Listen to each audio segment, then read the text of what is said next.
नमस्ते। तो आज हम ये समझने वाले हैं कि एक हॉस्पिटल के वार्ड में की गई एक बहुत ही साधारण सी ऑब्जर्वेशन एक दमदार फॉर्मल रिसर्च प्रॉब्लम में कैसे बदल सकती है। देखिए, नर्सिंग रिसर्च का जो पहला कदम है ना, वो किसी लैब में नहीं बल्कि वार्ड में नर्सों के रोजाना के तजुर्बे से निकलता है।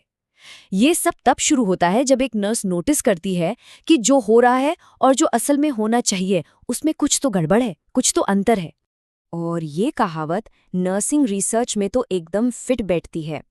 एक अच्छी तरह से डिफाइन की हुई रिसर्च प्रॉब्लम बनाना इसीलिए इतना ज़रूरी है, क्योंकि यही वो बुनियाद है जिस पर पूरी की पूरी जांच की इमारत खड़ी होती है। तो चलिए इस पूरे प्रोसेस को समझने के लिए एक केस स्टडी देखते हैं। ये एक जेरियाट्रिक वार्ड में देखी गई एक आम लेकिन काफी गंभीर समस्या है। ज़रा सोचिए, एक नर्स अपने वार्ड में है और वो ये नोटिस करती है कि मरीज, खासकर जो बुजुर्ग मरीज हैं, वो बार बार गिर रहे हैं। ये कोई एक दो बार की बात नहीं है, ये एक पैटर्न बन गया है और बस यहीं से रिसर्च का बीज बोया जाता है। अब देखिए, हमारे पास एक बड़ी चिंता तो है, लेकिन रिसर्च के लिए उसे एक खास स्पेसिफिक मुद्दे तक लाना बहुत ज़रूरी है। इस प्रोसेस को हम फनलिंग कहते हैं।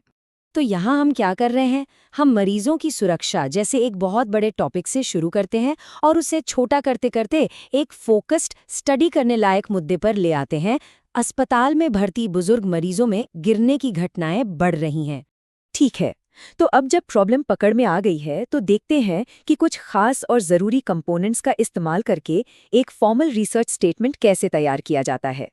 किसी भी रिसर्च में हम एक चीज़ को बदलते हैं या लागू करते हैं, ये देखने के लिए कि उसका असर क्या होता है, उसे ही इंडिपेंडेंट वेरिएबल कहते हैं। हमारे इस केस में ये है एक स्ट्रक्चर्ड फॉल प्रिवेंशन प्रोटोकॉल, मतलब मरीजों को गिरने से बचाने के लिए बनाए गए कुछ खास नियम, जैसे रिस्क असेसमेंट या बेड रेल्स का सही इस्तेमाल। और फिर हम उस चीज़ को नापते हैं जिस पर हमें लगता है कि हमारे बदलाव का असर होगा। ये कहलाता है डिपेंडेंट वेरिएबल।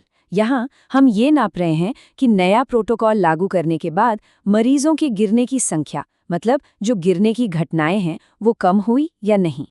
और हाँ, ये साफ साफ बताना भी बहुत ज़रूरी है कि हम ये स्टडी किस पर और कहाँ कर रहे हैं। तो इस मामले में हमारा ध्यान एक खास चुने हुए अस्पताल के मेडिकल वार्ड में भर्ती बुजुर्ग मरीजों पर है। अब जब हम इन सभी टुकड़ों को एक साथ जोड़ते हैं तो हमें एक बिल्कुल साफ और सटीक प्रॉब्लम स्टेटमेंट मिलता है। एक चयनित अस्पताल के मेडिकल वार्डों में भर्ती बुजुर्ग रोगियों में गिरने की घटनाओं पर एक संरचित गिरावट रोकथाम प्रोटोकॉल की प्रभावशीलता का मूल्यांकन करने के लिए एक अर्धप्रयोगात्मक अध्ययन। बस ये एक लाइन, यही पूरे रिसर्च का रोडमैप बन जाती है। लेकिन एक आम से सवाल और एक मजबूत फॉर्मल रिसर्च प्रॉब्लम स्टेटमेंट में आखिर फ़र्क क्या है? तो चलिए अब उन कसौटियों पर बात करते हैं जो इसे बेहतर बनाती हैं। अगर हम अपने उदाहरण वाले स्टेटमेंट को गौर से देखें तो पता चलता है कि हर हिस्से का एक खास मकसद है। इसमें स्टडी का टाइप बताया गया है, जो है अर्ध प्रयोगात्मक। हमारा इंडिपेंडेंट वेरिएबल है संरचित गिरावट रोकथाम प्रोटोकॉल और डिपेंडेंट वेरिएबल है गिरने की घटना। पॉपुलेशन है बुजुर्ग मरीज और सेटिंग है मेडिकल वार्ड। हर चीज क्रिस्टल क्लियर है। तो आखिर ये स्टेटमेंट अच्छा क्यों है? क्योंकि ये अच्छी रिसर्च के सभी स्टैंडर्ड पैमानों पर खरा उतरता है। यह महत्वपूर्ण है क्योंकि ये मरीजों की सुरक्षा से जुड़ा है। इस पर रिसर्च की जा सकती है क्योंकि गिरने की घटनाओं और प्रोटोकॉल को नापा जा सकता है। यह व्यवहारिक भी है और सबसे ज़रूरी, इससे हमें एक समाधान मिल सकता है। ये चारों बातें एक मजबूत रिसर्च की नींव है। चलिए इस फ्रेमवर्क को और अच्छे से समझने के लिए इसे एक बिल्कुल अलग क्लिनिकल प्रॉब्लम पर अप्लाई करके देखते हैं। तो देखा, प्रॉब्लम चाहे बुजुर्गों के गिरने की हो या आईवी लगाते समय बच्चों को होने वाले दर्द की, एक अच्छे प्रॉब्लम स्टेटमेंट का जो ढांचा है, जो स्ट्रक्चर है, वो वही रहता है। समस्या क्या है, पॉपुलेशन कौन है, हमारा इंटरवेंशन क्या है और हम क्या नतीजा नापना चाहते हैं। ये एक यूनिवर्सल फ्रेमवर्क है।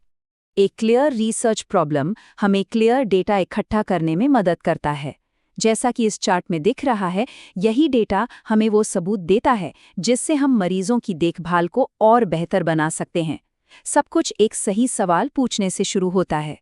और ये हमें एक आखिरी सवाल पर लाता है। हर दिन वार्ड्स में ऐसी अनगिनत समस्याएं होती हैं जो बेहतर समाधान का इंतजार कर रही हैं। तो अब सोचने वाली बात ये है कि हमारे क्लिनिकल एनवायरनमेंट में वो कौन सी प्रॉब्लम है जो अपने रिसर्च स्टेटमेंट का इंतजार कर रही है।